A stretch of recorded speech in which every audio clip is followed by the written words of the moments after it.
അപ്പോൾ നമുക്ക് എങ്ങനെയാണ് നമ്മുടെ കപ്സ റൈസ് തയ്യാറാക്കാൻ നോക്കാം. വളരെ എളുപ്പമാണ് കേട്ടോ ചെയ്യാനായിട്ട്. വെള്ളത്തിന് പ്രത്യേകിച്ച് അളവൊന്നുമില്ല. കുറച്ചധികം വെള്ളം എടുക്കുക, വലിയൊരു പാത്രം എടുക്കുക. അതാണ് മെയിനായിട്ട് ശ്രദ്ധിക്കേണ്ട കാര്യം. അതിലോട്ട് ആവശ്യത്തിന് ഉപ്പ്, ആ വെള്ളത്തിൽ നല്ലോണം ഉപ്പ് മുന്നിലേക്ക് നിൽക്കണം. അത്രയും ഉപ്പ് വേണം നമുക്ക് വെള്ളത്തിൽ. എന്നാലേ നമ്മുടെ ചോറിലേക്ക് അത് കറക്റ്റായിട്ട് വരുള്ളൂ. വേണ്ട, വെള്ളം അടിപൊളിയായി തിളച്ച് വന്നിട്ടുണ്ട്. അരി ഞാനിവിടെ 10 മിനിറ്റ് കുതിർത്തിയതാണ് കേട്ടോ. ഇനി അരിനെ കുറിച്ച് പറയാനാണെങ്കിൽ ഞാനിവിടെ സെല്ല ബസ്മതിയാണ് എടുത്തേക്കണത്. നമ്മുടെ കപ്സ റൈസ് എന്നൊക്കെ പറയും. ബിരിയാണി അരി വേണമെങ്കിൽ എടുക്കാം. പക്ഷെ എപ്പോഴും കപ്സയും മന്തിയൊക്കെ വയ്ക്കുമ്പോൾ മന്തിയൊക്കെ വയ്ക്കുമ്പോൾ നമ്മുടെ കപ്സ റൈസ് തന്നെ എടുക്കാൻ നോക്കുക കേട്ടോ. നല്ലോണം ഒന്ന് കഴുകി വൃത്തിയാക്കി ഒരു 10 മിനിറ്റ് കുതിർത്തിട്ടുള്ളതാണ്. നമ്മുടെ 250 ml കപ്പിൽ പറയാനാണെങ്കിൽ 4.5 കപ്പ് അരി എടുത്തിട്ടുണ്ട് കേട്ടോ ഞാൻ. അതിനി ഗ്രാമിൽ പറയാനാണെങ്കിൽ 835 എന്ന് തന്നെ പറയണം. കറക്റ്റ് ഷാർപ്പ് ഞാൻ ഗ്രാം നോക്കിയപ്പോൾ 835 ഗ്രാം അരി ഉണ്ടായിരുന്നു. അപ്പോൾ വെള്ളത്തിന് ഞാൻ പറഞ്ഞല്ലോ, നമ്മൾ ഇതിലിട്ടിട്ട് തന്നെ ഈ അരിയാണെങ്കിൽ അത്യാവശ്യം വേവുണ്ട്. ഒരു 20 മിനിറ്റ് തിളപ്പിച്ചെടുക്കണം. ബസ്മതി ആണെങ്കിൽ ഒരു 10 മിനിറ്റിൻ്റെ ഉള്ളിൽ റെഡിയാവും. നമ്മുടെ ഫ്രൈഡ് റൈസിനൊക്കെ നമ്മൾ വേവിച്ചെടുക്കില്ലേ, ആ ഒരു കണക്കിനാണ് എടുക്കേണ്ടത്. ഇങ്ങനെ പൊട്ടി വരണം, അതായത് കയ്യിൽ വയ്ക്കുമ്പം അറിയാലോ, ആ ഒരു പരുവത്തിനായിട്ട് കിട്ടണം. അത്യാവശ്യത്തിലേറെ വെന്തിട്ടുണ്ടാവണം നമ്മുടെ ചോറ്. അപ്പോൾ ഇതൊന്ന് തിളച്ച് വരട്ടെ കേട്ടോ, നല്ലോണം തിളച്ച് വരണം. ഉപ്പ് വെള്ളത്തിൽ മുന്നിൽ നിൽക്കണം. ഒരു തുള്ളി ഓയിൽ ഒഴിച്ചു കൊടുക്കുക, നമ്മുടെ അരി അങ്ങോട്ട് കൂടി ഒട്ടാതിരിക്കാനേ. നല്ലതേ കണ്ട സെറ്റപ്പായിട്ട് വന്നിട്ടുണ്ട്. ഞാനൊരു 20 മിനിറ്റ് തിളപ്പിച്ചിട്ടുണ്ട്. ഈ കപ്സ റൈസിൻ്റെ അരി ആകുമ്പോൾ ഒരു അത്യാവശ്യം വേവുണ്ട്. കണ്ടോ, അങ്ങനെ വിരലുമ്പോൾ വെച്ച് നമ്മൾ പൊട്ടിക്കുമ്പോൾ ഇങ്ങനെ രണ്ടായി പൊട്ടി വരും. അതൊരു 10 മിനിറ്റ് കഴിയുമ്പോഴത്തേനും പൊട്ടുകയൊക്കെ ചെയ്യും. പക്ഷേ ഇങ്ങനെ ഒട്ടണ പരുവത്തിൽ പൊട്ടണം കേട്ടോ. ഈ ഒരു പരുവാകുമ്പോൾ നമുക്ക് തീ ഓഫ് ചെയ്ത് ഊറ്റിയെടുക്കണം. നമ്മുടെ ഈ വെള്ളം ഊറ്റി മാറ്റണം അരിയിൽ നിന്ന്. ഊറ്റിയതിന് ശേഷം നല്ല അടപ്പ് വെച്ചിട്ട് അടച്ച് ടൈറ്റാക്കി വെക്കണം കേട്ടോ. കാരണം എന്താണെന്നറിയോ, നമുക്ക് ഈ റൈസിൽ നിന്ന് ഇതിൻ്റെ ചൂട് പോകാൻ പാടില്ല. അത് അതിൽ തന്നെ ഇരിക്കണം. എന്നാലേ നമുക്കത് പെർഫെക്റ്റ് ആയിട്ട് നല്ല പൂ പോലുള്ള ചോറായിട്ട് കിട്ടുള്ളൂ. ഇനി ആ വലിയൊരു പാത്രം, ഞാൻ ആ പാത്രം തന്നെ, ചോറ് കഴിച്ച പാത്രം തന്നെ കഴുകിയിട്ട് എടുത്തു. അതിലേക്ക് ഞാൻ 150 ml കേട്ടോ, അതായത് ഒരു 3/4 കപ്പോളം ഓയിൽ വേണം നമുക്ക്. അധികമൊന്നുമല്ല, കാരണം അത്യാവശ്യം ചോറുണ്ട്.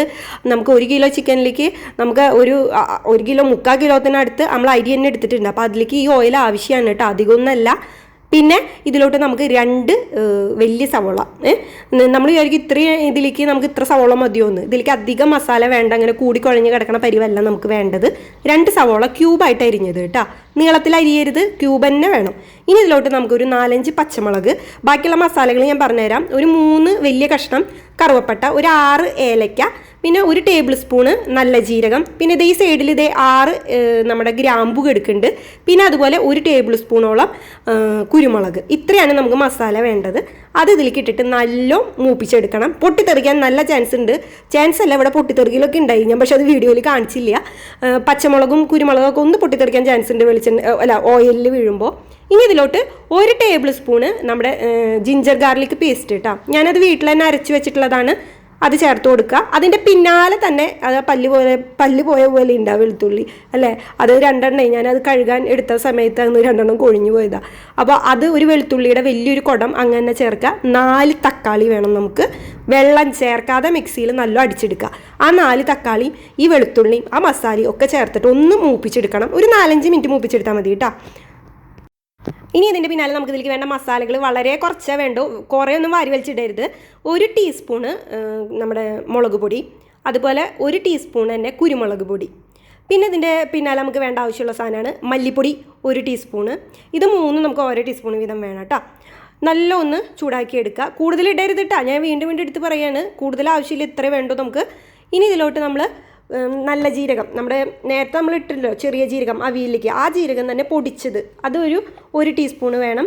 പിന്നെ അതുപോലെ നമ്മുടെ മഞ്ഞൾപ്പൊടി, ഇതിന് നല്ലൊരു ഗോൾഡൻ ഷെയ്ഡാണ് വരിക നമ്മളിതിന്. 1 ടീസ്പൂണ് മഞ്ഞൾപ്പൊടി. പിന്നെ കപ്സ മസാല ഉണ്ടെങ്കിൽ ചേർക്കാം. ഇത് അവിടെ ഇരിക്കുന്ന കാണുമ്പോൾ ഒരു സമാധാനം ഇല്ല, അതുകൊണ്ട് ഞാൻ ഇത്തിരി എടുത്ത് ഇട്ടതാണ്. ഇടുകയാണെങ്കിൽ 1 ടീസ്പൂണോ 1.5 ടീസ്പൂണൊക്കെ ഇടാം. ഞാൻ ഇരിക്കുന്ന കണ്ടപ്പോൾ ഇട്ടുന്ന് മാത്രം. പിന്നെ നമ്മുടെ കോഴിയിറച്ചി, അതായത് നമ്മുടെ ചിക്കൻ 1 കിലോ എടുത്തിട്ടുണ്ട്. ഞാൻ ഒരു മീഡിയം സൈസായിട്ടാണ് കേട്ടോ കട്ട് ചെയ്തെടുത്തേക്കുന്നത്.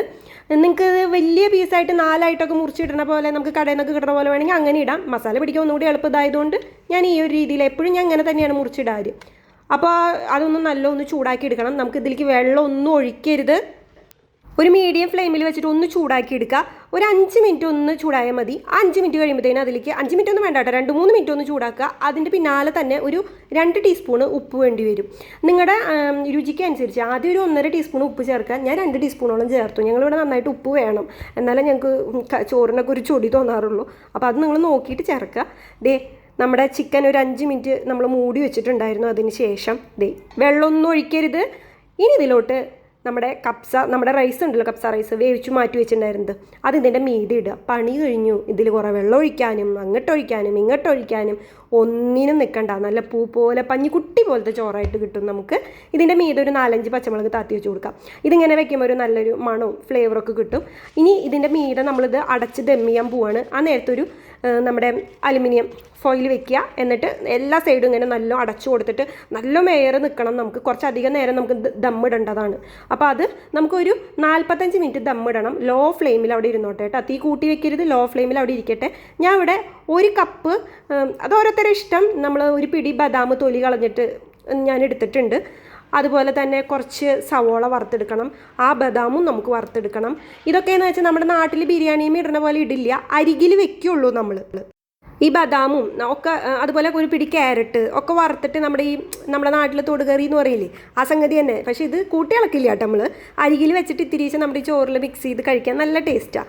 കുറച്ച് ക്യാരറ്റും ഈ ബദാം തൊലി കളയാൻ ഒരു 5 മിനിറ്റ് ചൂടുവെള്ളത്തിൽ ഇട്ടാൽ മതി. എന്നിട്ട് 2 പീപ്പീന്നാക്കി കഴിഞ്ഞാൽ അതിൻ്റെ തൊലിയൊക്കെ പോവും.